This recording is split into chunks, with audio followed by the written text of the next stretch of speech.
Good morning, my name is Noreen Mcbrien. I'm a superintendent in Garda Síochána in Ireland, and I will just explain to you, first of all, I'm going to give you a brief overview of our organisation in the national context and then the role of the reserve within our organisation. I have never been an auxiliary police officer. I'm a full-time superintendent within Garda Síochána. I have 33 years service within Garda Síochána, and I have worked in many areas.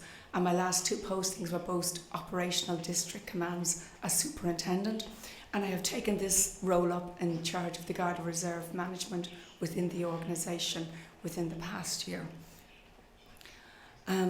Just to give an idea of where we fit in Europe, we're very much to the west. It's next stop USA, and we have a border. Ireland is an island, and the top 6 counties are part of the UK. And we have a border, we have an open border with them now, and the future will tell how that works out. Nobody really knows which way that's going to work out with Brexit. But at the moment you can drive from the south into the north of Ireland. And this is just a map of how we police Ireland. It's divided into regions, and each region has an assistant commissioner. They have several divisional chief superintendents and then superintendents. We're a national police force, so there's only the one police force for the whole of Ireland. We have a triple mandate. We have policing, national security and intelligence and immigration. We have a population of 4.75 million. We're spread, as I say, across 6 regions, and the current strength of the job is 13,032 full-time members. That includes members of all ranks, and we've 659 reserves. So who we are, we were established following the establishment of the Irish Free State in 1922. The Dublin Metropolitan Police merged with the recently established Garda Síochána in 1925. Robert Peel, as Alan mentioned yesterday, he set up our kind of policing structure, but it said he did a trial run in Ireland before he established it in the UK. We're a long-standing community policing ethos. Our first commissioner, Michael Stein, said it's not by force of arms or strength of numbers, but with the moral authority of people. We work very, very close to the community, and we are unarmed, and we always say the best form of dealing with things is verbal communication, engage with people. We have a high public satisfaction rating, but we have taken a few knocks in the last couple of months, but we're still in there. Just to give you roughly a structure of the way we work, at the top we have the Minister for Justice, and then there's 3 layers of external oversight, which I will explain. Then we have our commissioner, and then feeding in from a lower level into our commissioner is the audit committee, the internal audit, the JPCs as we call them, which are joint policing committees, which have members of local county councils and communities and interested parties, and then local policing fora, which is a smaller version of the same. The Garda Inspectorate, they were established in 2006. And their role is, they're usually made up of external police officers from other jurisdictions. And they examine our processes and that, and see that we're using our resources right. They check them against international best practice, and they make recommendations. And we usually try to follow on to most of the recommendations. We don't follow on to them all, but we try to follow on to as many as we can. So they do a lot of international research and that, and evaluate our system against them. The Garda Síochána Ombudsman Commission, this is really to do with discipline and guards if members behave outside the norms. They were set up in 2007, and their function is to deal with matters involving possible misconduct by members of the Garda Síochána. And the main ways that incidents are reported to them is by a complaint by a member of the public, or by a referral of an incident by us to them, or they can conduct an inquiry in the public interest. Most of their investigations, though, they send back to us to investigate, so that's a lot of workload for people of my level. Then the Policing Authority, this is a very new concept for us. It was only set up in 2016, and they oversee our policing performance and services, and they replaced the Minister for Justice for a lot of her role in liaising with the police. There's a chairman and there's a board and 8 members, and they have a secretariat, and they hold meetings with the Commissioner, at least 4 in public, of which are live streamed. And one very interesting thing, in the last promotion competition for Chief Superintendents and Assistant Commissioners, they held the competitions. It was taken out of our hands and they held the competitions. So that was quite unusual for us. And they've also made a recommendation, I read this morning, that from the rank of superintendent up, that external police officers from all other forces can join, where now it's only open to ourselves and the PSNI, which police the 6 counties north of us. Just to give you an idea of the rank structure, we wear the very same uniform. Our reserves wear the very same uniform. So the one there with the GR and the pale blue crest, that's a Garda Reserve in training. And the one to the next of that is a full-time member in training. That's the epaulets they wear. The next one is the Garda Reserve and their district number when they've passed out, when they're working full-time. And the GR on the epaulette is the only difference between a Garda Reserve's uniform and a full-time member's uniform. The one there which has the D285 is a full-time member's epaulette. Then we have the sergeants, the inspectors, the superintendents, the chief superintendents, the assistant commissioners, the deputies and the commissioners, but there is no difference with the uniform. That is just the numbers we have in ranks in our job from the commissioner. We've one commissioner. We have a female commissioner at the moment, and they was recruited from within the organisation, though the advertisement went externally. We've 2 deputy commissioners, 7 assistant commissioners. These are all Garda personnel. We have 1 person of the rank of deputy commissioner who's a civilian. We've 164 superintendents, of which I am one of them. Most of those would hold operational district portfolios, and then there's some in specialist positions like myself. Then we have inspectors, sergeants, Gardaí, and then we have Garda Reserve. Now, the Garda Reserve to date, we are fairly new to auxiliary policing. In 2005, there was a Garda Síochána Act, and that provided for the establishment of a Garda Reserve. And at its largest, the Garda Reserve had 1,201 members, and there's currently 659. So when the Garda Reserve was initially proposed, it wasn't welcome in all aspects of the job, because there was lots of the issues that people have spoken about, like is it going to cut overtime, is it going to undermine my role, all that type of thing. That's the first class of the Garda Reserves, and they graduated in the 15th of December 2016.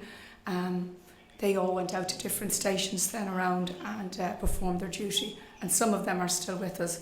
This is just a breakdown by the division of the way the Garda Reserve are divided. As you can see, most of them are as what we call the DMO, which is the Dublin Metropolitan Region. It has 191 reserves. They're used better in some areas than others. We have to look at that to see how we can develop that role and how we can utilise them and how we can integrate them even more into the organisation. And that is one of my roles to do over the next few years.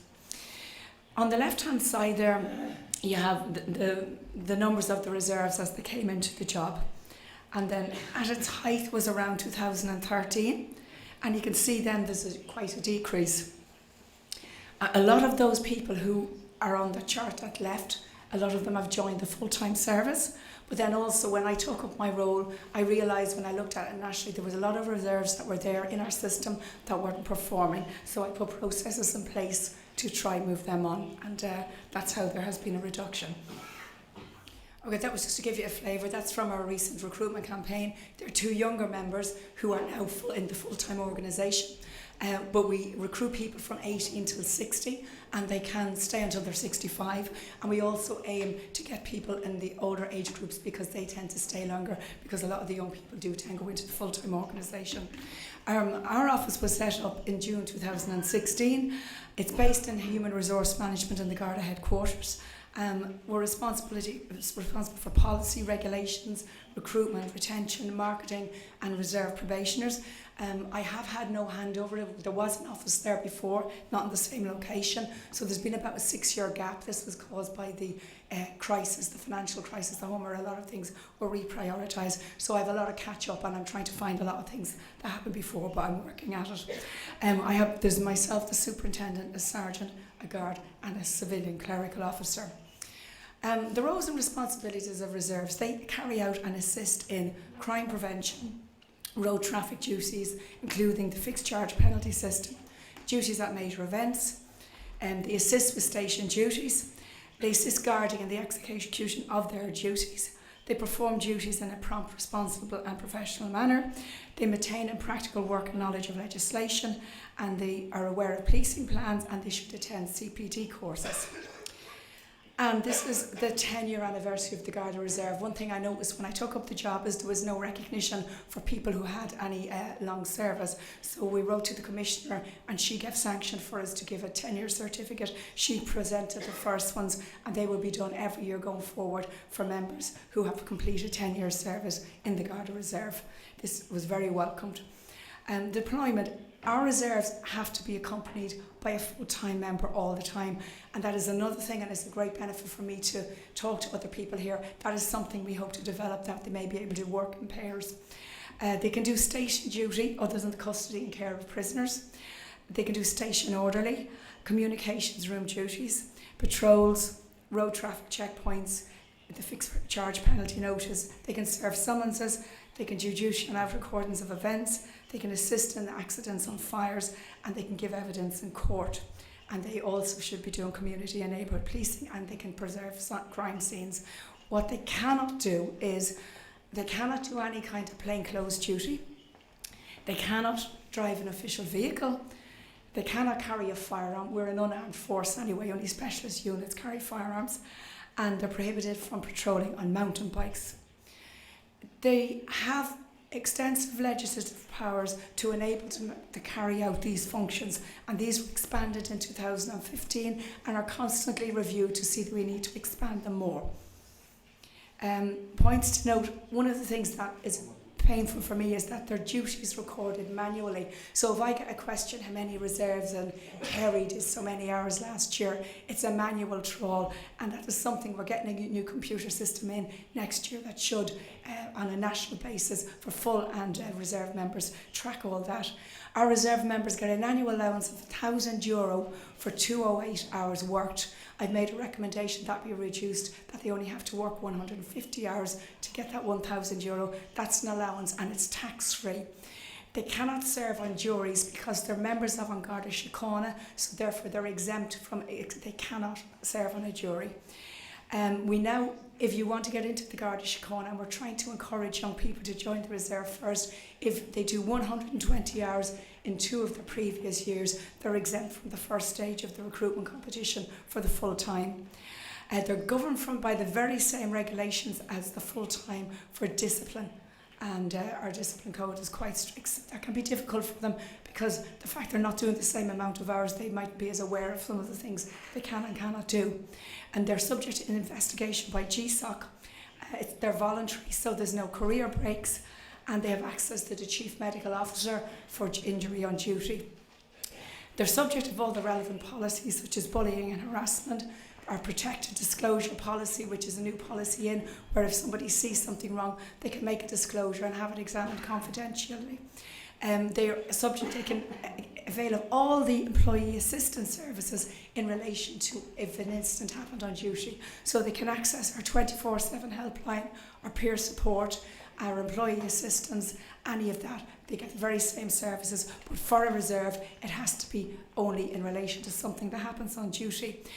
Data protection is one area that I'm always trying to reinforce and have our training people reinforce with them, because I find data protection and social media are the 2 areas where they're most likely to err and get into trouble. So that's one thing. I think social media is something the use of is new to all of us. That is another thing. When we applied for the certificates on 10-year service, feedback from reserve said, you don't give us anything if we're retiring. They retire at 65.